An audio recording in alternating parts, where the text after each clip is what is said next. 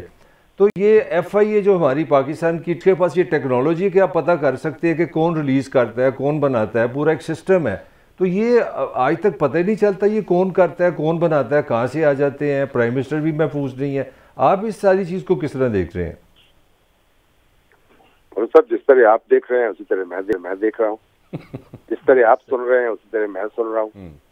اور آپ دیکھیں کہ ہماری سیاست میں وقتاً فوقتاً اس طرح کی پھول جھڑیاں چھوڑی جاتی ہیں اور لوگ اس کو انجوائے بھی کرتے ہیں.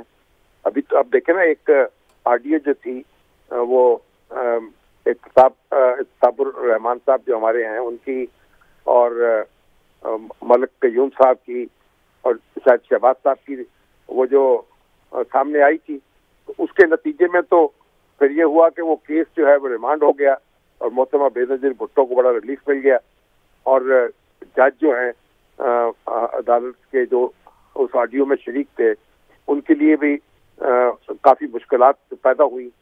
اور یہ تو ہم نے دیکھا ہے. لیکن اس وقت جو ویڈیوز آ رہی ہیں طرح طرح کی، نہ ان کی کوئی تصدیق کرنے والا ہے نہ کوئی تردید کرنے والا ہے، وہ ہوا میں چھوڑ دی جاتی ہیں اور اس کے بعد کوئی ان کا نوٹس بھی نہیں لیتا. لوگ بس اس کا انجوائے کرتے ہیں اور بات آگے چل پڑتی ہے. بظاہر آپ اگری کرتے ہیں کہ لگ رہا ہے کہ یہ کل کا جو بھی اعلان ہے وہ تو خان صاحب کو پتہ کیا کریں. یہ ایک پریشر ٹیکٹکس تو نہیں ہے کہ اس کل والے کوئی ایکسپیکٹڈ جو اعلان ہے اس پہ خان پہ پریشر لایا جائے کریکٹر کا کہ آپ تو اس جتنی اینٹی کرپشن باتیں کر رہے ہیں آپ کا تو اپنا کریکٹر یہ ہے؟ دیکھیں جی، ظاہر ہے کہ جو کمپین کر رہے ہیں وہ تو یہی چاہتے ہوں گے کہ خان صاحب کو متاثر کریں. لیکن میرا خیال اس طرح کی لیکیج سے اور اس طرح کی آڈیو سے جو سیاسی حقائق ہیں وہ تبدیل نہیں ہوتے. بالکل. بنیادی بات تو یہی ہے کہ اپوزیشن اور حکومت، یعنی جو آج اقتدار میں ہیں اور جو آج حزب اختلاف میں ہیں، وہ مل کر بیٹھیں، پاکستان کی تاریخ سے سبق حاصل کریں. ایک دوسرے کو اتنی دیر تک وہ زج کرتے رہیں گے. وہ دونوں سیاسی حقیقتیں ہیں، انہیں ایک دوسرے کو تسلیم کرنا چاہیے. ایٹ دا سیم ٹائم شامی صاحب، جو تاریخ سے سبق سیکھنے کا آپ نے کہا، وہ سکوت ڈھاکہ کے حوالے سے ہم بات کر لیں کہ جو عوامل تھے جن کی وجہ سے وہ ٹریجڈی ہوئی، پاکستان دو لخت ہو گیا.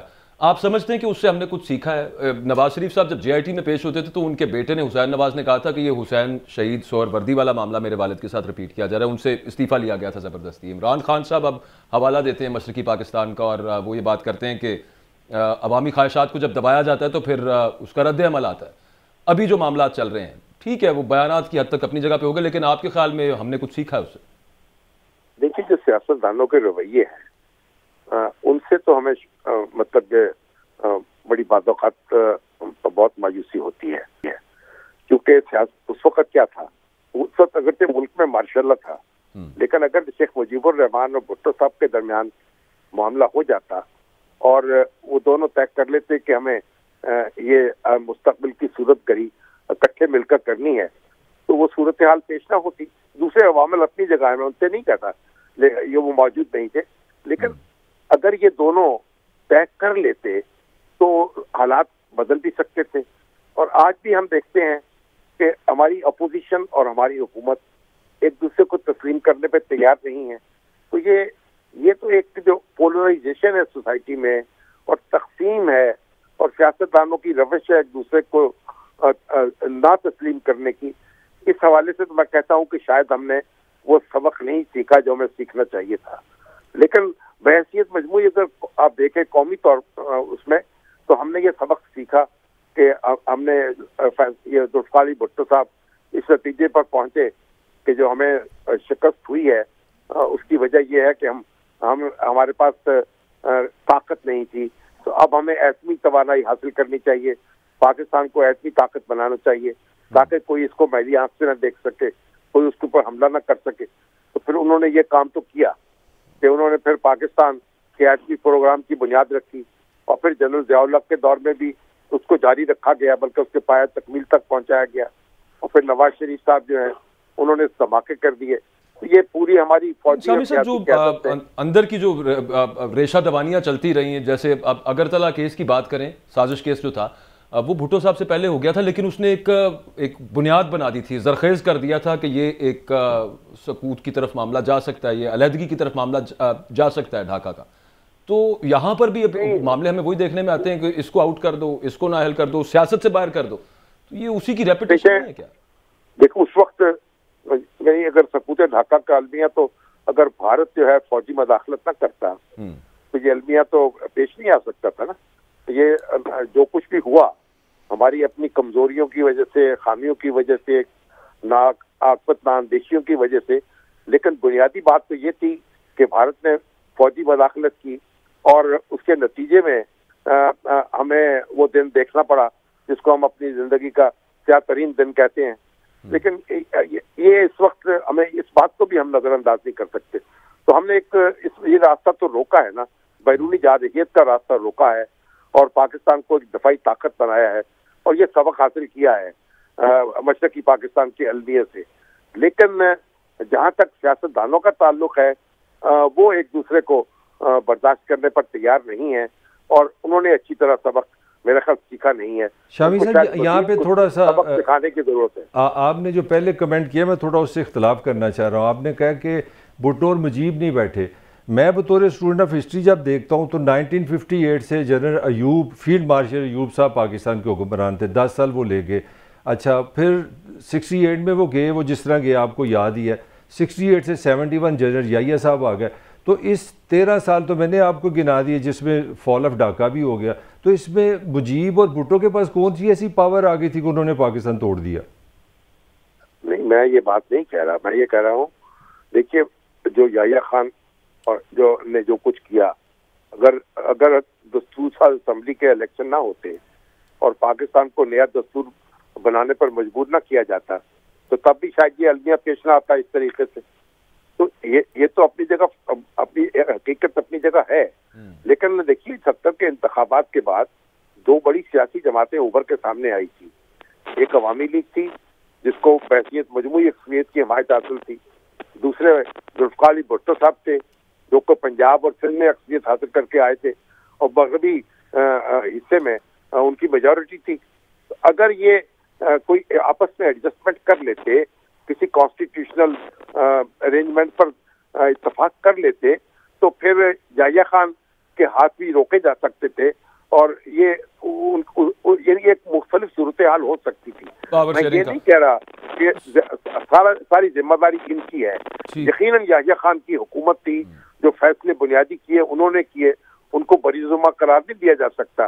وہ اپنی جگہ حقیقت ہے. لاسٹلی شامی صاحب یہ صرف یہ فرما دیجیے گا، آپ ہی کی بات سے اس میں انٹرجیکٹ یہ کر رہا ہوں کہ عمران خان جو ابھی بات کرتے ہیں کہ میری سب سے بڑی پارلیمانی پارٹی ہے، نواز شریف صاحب یہ بات کرتے تھے کچھ عرصہ پہلے 2017 میں کہ میری سب سے بڑی پارلیمانی پارٹی اور وہ حقیقت تھی، ابھی بھی حقیقت ہے، اور اس بڑی پارٹی کو دیوار سے لگانے کی کوشش کی جا رہی ہے. یہاں پہ کوئی متوازیہ بنانے کی عمران خان جو بات کرتے ہیں، آپ اس سے اگری کرتے ہیں کہ ایک چلے کچھ سیمبلنس ہے اس معاملے میں اور اس معاملے میں، قطر والے معاملے میں؟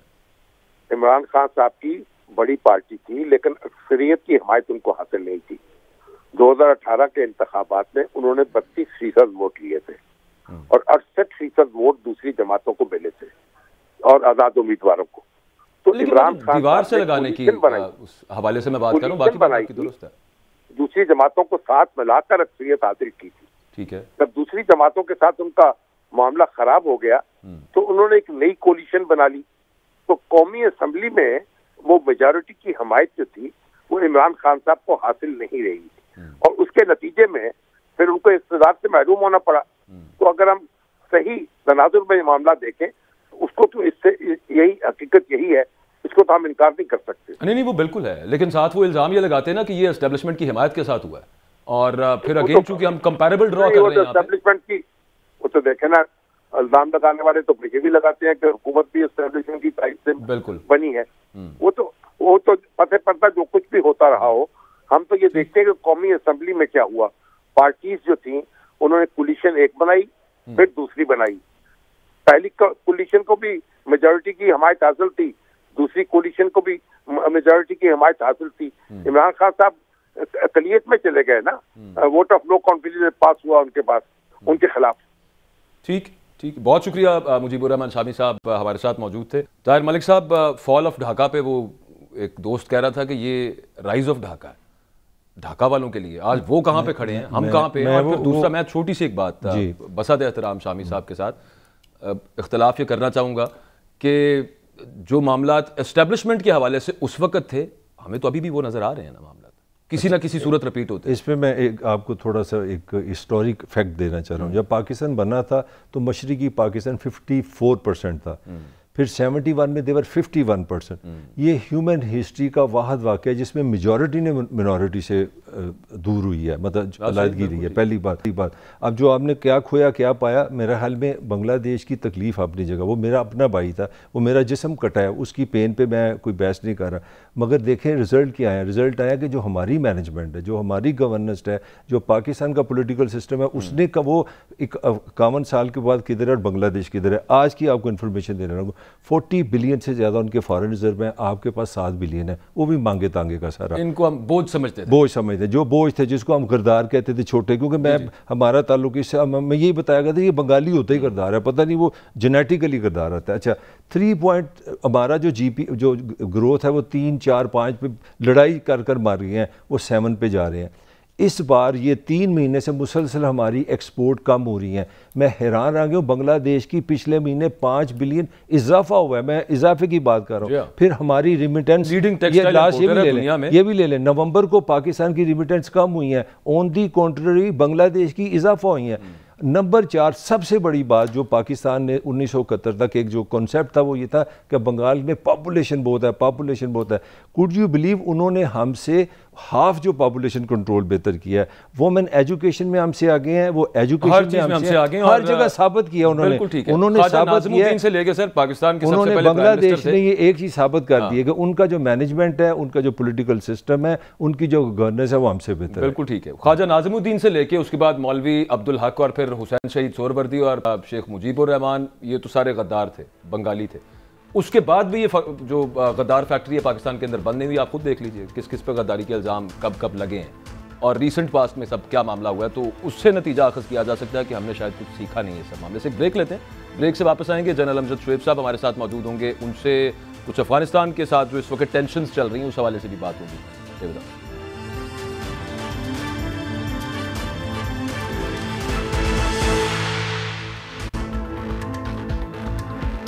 Welcome back. 16 دسمبر 2014 کو بھی ایک بڑا دلدوز واقعہ ہوا تھا. اے پی ایس پر جو اٹیک تھا, 147 معصوم جانیں اس میں ہم نے گنوائی, اور پاکستان تحریک طالبان نے یہ مکروہ عمل کیا تھا. اور آج پھر برسر پیکار ہے پاکستان کی اسٹیٹ تحریک طالبان پاکستان کے ساتھ, باوجود اس کے کہ ہم نے ان کے ساتھ پیس ٹاکس بھی کرنے کی کوشش کی, اور اپیرنٹلی انہوں نے یہاں پہ اپنا فٹ ہولڈ دوبارہ اسٹرانگ کرنے کی کوشش کی ہے. اب ریسنٹ ایک بہت عرصے بعد خودکش حملہ ہوا, اس کی رسپانسبلٹی انہوں نے کلیم کی ہے. اور پھر افغانستان میں جو گورنمنٹ ہے اس کو سو ٹو سپیک انسٹال کرنے میں ہمارا ایک بڑا ہیلپ ہے افغان طالبان کے ساتھ. لیکن یہ کراس بارڈر کیوں معاملات چل رہے ہیں, اور کیا ہماری ڈپلومیسی اتنی بہتر نہیں ہے, اتنی افیکٹو نہیں ہے جتنی ہونی چاہیے؟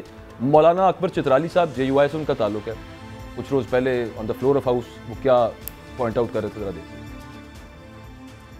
افغانستان اور پاکستان کے درمیان تناؤ ہے, سرحدات میں آئے دن دہشت گردی ہو رہی ہے. ان کے درمیان اصلاح کے لیے ایک فرد کا وہاں جانا, اور وہ بھی خاتون, اب بھی میں کہتا ہوں یہ مناسب نہیں تھا. چاہیے تو یہ تھا وزیر خارجہ اور وزیر مملکت اپنے ساتھ یہاں علماء اور اس علاقے کے جو منتخب ممبران ہیں, ضم شدہ اضلاع جس کو ہم سابقہ قبائل کہتے ہیں, وہاں کے اراکین کو ساتھ شامل کر کے ایک وفد لے کے جاتے اور وہاں ان سے حکومت افغانستان سے مذاکرات کرتے, اور اس مذاکرات کے نتیجے میں امن و امان وہاں آنا چاہیے تھا. وہی دہشت گردی ہے. ان کی بات کو کس نے مانا؟ کیا اثرات چھوڑ کے آ گئی؟ یہی اثرات چھوڑ کے آ گئی کہ کل ہمارے 6 بندے شہید ہو گئے چون بارڈر پر. خواتین کا احترام کرتے ہیں, لیکن خواتین بھی اپنے حدود میں رہیں, حدود سے تجاوز نہ کریں. شکریہ جی, شکریہ جی. یہ آپ نے دیکھا مولانا اکبر چترالی وہاں پہ کہہ رہے تھے. آبویسلی یہ سب باتوں کے ساتھ تو اگری نہیں کیا جا سکتا. جنرل ریٹائرڈ امجد شعیب صاحب ہمارے ساتھ موجود ہیں. بہت شکریہ سر, آپ نے وقت دیا. یہ بتائیے گا, آپ نے سنا یہ جو کہہ رہے تھے مولانا صاحب یہاں پہ, اس بات سے تو اگری نہیں کیا جا سکتا یہ کیا کر کے آگے اور سارا کچھ, لیکن ٹیکٹکس کے حوالے سے جو بات کر رہے ہیں، کیا آپ اس سے اگری کرتے ہیں کہ چونکہ افغان طالبان جو ہے وہ بات نہیں کرنا چاہتے خواتین سے، تو we need not send in women ambassador? بسم اللہ الرحمن الرحیم. دیکھیے، یہ مولانا چترالی کا خیال ہو سکتا ہے اور ضروری نہیں، کیونکہ یہ امریکن خواتین وغیرہ جو بھی ان سے مذاکرات کرتے رہے، وہاں قطر میں بات چیت ہوتی رہی ہے. بالکل. البتہ یہ ہے کہ مولانا کا شاید یہ اندازہ ہو کہ اگر علماء کا کوئی وفد جاتا تو شاید بہتر بات چیت ان سے ہو سکتی، لیکن علماء ہمارے جو ہیں وہ ڈپلومیسی میں ان کی مہارت نہیں ہے. جا کے وہاں پہ بات چیت اگر کریں تو ڈپلومیٹیکلی ہو سکتا ہے کہ وہ کوئی وہاں پہ ایسا بلنڈر کر آئیں جس کا بعد میں ہمیں مسئلہ ہو. تو بضرورت آپ ہنا کی بجائے کوئی اور فورن سیکٹری چلے جاتے ہیں، کوئی اور چلے جائے. یہ مطلب یہ ایسی کوئی چیز نہیں ہے. اگر تھوڑا بہت اس میں کوئی شبہ ہے تو ٹھیک ہے، بدلا جا سکتا ہے، آپ کو اپنا ڈیلیگیشن یا لوگ بدلے جا سکتے ہیں. بالکل ٹھیک ہے. جنرل صاحب یہ بتائیں کہ افغان طالبان کے ساتھ ہماری کوئی پرخاش کبھی رہی تو نہیں ہے، بلکہ پاکستان کے بڑے احسانات ہیں، تو پھر یہ جو کراس بارڈر اٹیکس ہو رہے ہیں اور پھر طالبان کی طرف سے جو انٹروژنز ہو رہی ہیں ان کے خلاف وہاں پہ وہ کوئی کارروائی نہیں کرتے، اس کی کیا وجہ ہے؟ کیوں یہ سب معاملہ اتنے سار کیوں ہو رہے ہیں پاکستان کے ریلیشن شپس ان کے ساتھ، افغان طالبان کے ساتھ؟ یہاں پہ ایک چیز سمجھنے کی ضرورت ہے، وہ یہ کہ افغان آرمی جس کو امریکنز نے ٹرین کیا تھا، جس کا کچھ ڈسپلن تھا، وہ تو تتر بتر ہو گئی. اب یہ زیادہ تر طالبان سے یا انہوں نے بعد میں جو ریکروٹمنٹس کی ہیں وہ لوگ ہیں جن کو انہوں نے امپلوائے کیا، اور ان کا ڈسپلن بڑا لوز ہے، یہ اتنے ڈسپلن نہیں. اور جو طالبان ہیں حکومت میں بیٹھے، ان کا بھی کنٹرول اتنا نہیں ہے جیسے کہ ایک ریگولر گورنمنٹ کا ہوتا ہے، جیسے وہ ایک سسٹم کے تحت چلتے ہیں. اسی طرح ان کی پرابلم ہے جو ان کے اپنے اندر، آپ دیکھیے کہ ٹیررزم بڑھتا جا رہا ہے، تو وہ لگتا یہی ہے کہ سیکورٹی بھی ان کے قابو میں نہیں ہے. ان کے اپنے ملک میں خاصے واقعات ہوئے ہیں، پچھلے اگست سے لے کے اب تک تقریباً 50 کے قریب واقعات ہو چکے ہیں، جن میں کہ خاصا جانی نقصان بھی ہوا ہے، اور یہ اس کو کنٹرول نہیں کر سکے. تو اس میں ان کے کنٹرول کے علاوہ میں سمجھتا ہوں ان کو ہمسایہ ممالک سے بھی مدد لینی چاہیے. جیسے ہم ایک میٹنگ، ایک کانفرنس کیا کرتے تھے ریجنل کنٹریز کی، کیونکہ یہ ریجنل کنٹریز کو سب کو شکایت اس پہ پیدا ہو رہی ہے. پچھلے دن وہ چائنیز ہوٹل پہ جب انہوں نے کیا حملہ، تو چائنا میں بڑا خاصی تشویش کی، انہوں نے بھی اسٹیٹمنٹ وغیرہ دی ان کے فارن آفس میں. تو مولویوں کو، ان کو جو طالبان ہیں، ان کو انگیج کرنے کی ضرورت ہے، تاکہ یا تو ان کو سیکورٹی کے کو ٹرین کیا جائے، ایڈوائز کیا جائے، سمجھایا جائے کہ اپریٹس کیا چاہیے آپ کو، کیسے آپ کریں. جنرل صاحب ٹی ٹی پی جو دوبارہ ری گروپ ہو رہی ہے اور ایک خطرہ تو ہے ہمیشہ سے، اس پر بھی پاکستان کے لاکھ کہنے کے باوجود کوئی وہاں پہ ایکشن نہیں ہوتا on Afghan soil against the T T P. آپ سمجھتے ہیں کہ آئندہ کوئی اس طرح کی حکمت عملی ہو سکتی ہے؟ کیونکہ الٹیمیٹلی کچھ لوگ تو یہ کہتے ہیں کہ they are two sides of the same coin, Afghan Taliban ہو یا پاکستانی طالبان ہو. ٹی ٹی پی کے خلاف کچھ نہیں کریں گے. انفیکٹ انہی کی ڈیمانڈ تھی کہ آپ ٹی ٹی پی سے مذاکرات کریں، جس کی وجہ سے مذاکرات شروع ہوئے. ٹھیک.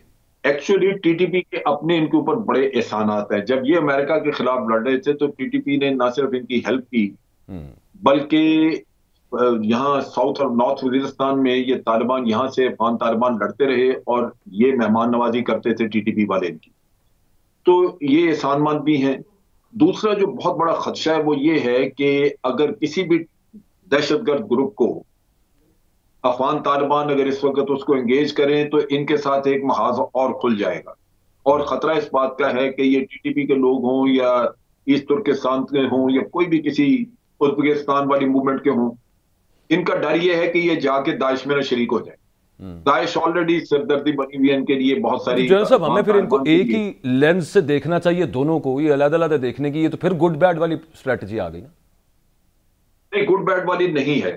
اچھا، اس میں جو سمجھنے کی بات ہے وہ یہ ہے کہ ان کے جو فائنینشیل سورسز ہیں اس کو کنٹرول کرنے کی ضرورت ہے. کیونکہ یہ جو ہمارے ٹی ٹی پی کے لوگ ہیں، یہ کوئی آئیڈیالوجی جو یہ بات کرتے ہیں شریعت وغیرہ، یہ ایکچولی ہے نہیں ایسے. جی، یہ آئیڈیالوجیکل گیم نہیں ہے. انہوں نے اپنی ایک پرائیویٹ آرمی پالی ہوئی ہے، 2-3 ہزار اس میں لوگ ہیں، ان کو تنخواہیں دینی ہے، خرچہ اٹھانا ہے. سو ان کو جو پیسہ دے گا اس کے لیے کام کریں گے.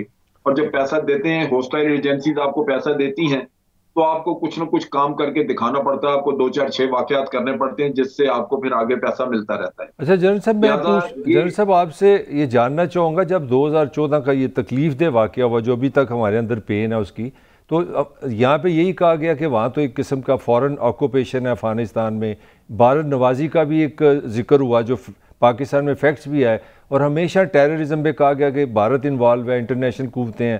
اور ہماری تو جب طالبان کی جب امریکہ وہاں سے گیا تو بڑی ایک سیلیبریشن تھی پاکستان میں کہ ایک برادر ملک آ گیا, طالبان آ گئے, اسلامی دوست آ گئے, جنرل فیض بھی وہاں پہ گئے. اور مجھے ریسنٹلی جو پتہ چلا کہ دہرادون میں جو ان کا بیج نکلا ہے انڈین آرمی آفیسر کا, اس میں سے عفان, یہ جو طالبان والا افغانستان ہے, وہ آفیسر بھی ٹریننگ لے کے نکلے ہیں. تو اتنی ہماری جو ہماری ایکسپیکٹیشن سے اتنی 180 کا ویریشن آ گئی ہے, یہ کیا ہے؟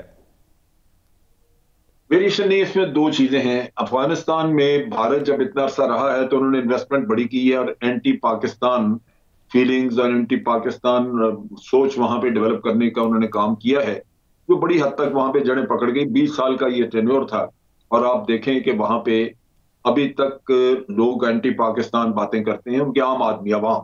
تو ایک تو یہ مسئلہ ہے. دوسری بات جو بڑی اس سچویشن میں ہے ویلڈ, وہ یہ ہے کہ پیسہ اب بھی بھارت لگا رہا ہے, سی آئی اے لگا رہا ہے. اور ہوا یہ ہے کہ امر اللہ صالح وغیرہ یہ لوگ بھاگ کے ازبکستان چلے گئے تھے, اور اب ان کے ذریعے پیسہ آ رہا ہے. پھر یہ بھی آپ دیکھ لیجئے کہ افغان طالبان نے ایک حماقت کی تھی کہ ان کو عام معافی دی تھی اپنے ملک میں, جس کی وجہ سے وہ تمام ایلیمنٹ جو کسی نہ کسی وقت پہ کسی کے اعلی کار تھے وہ وہیں افغانستان میں موجود ہیں. بڑے کم ہیں جو جا سکیں, باہر جا سکیں امریکہ یا اس کی وجہ سے یہ سب کچھ جاری ہے. ایکچولی پروگرام کا وقت ختم ہو گیا ہے. بہت شکریہ جنرل ریٹائرڈ امجد شعیب صاحب, آپ نے اپنی وقت دیا, ہمارے ساتھ موجود تھے. آپ سے کل سیم ٹائم سیم چینل ملاقات ہوگی. اپنا فیڈ بیک ضرور دیجیے.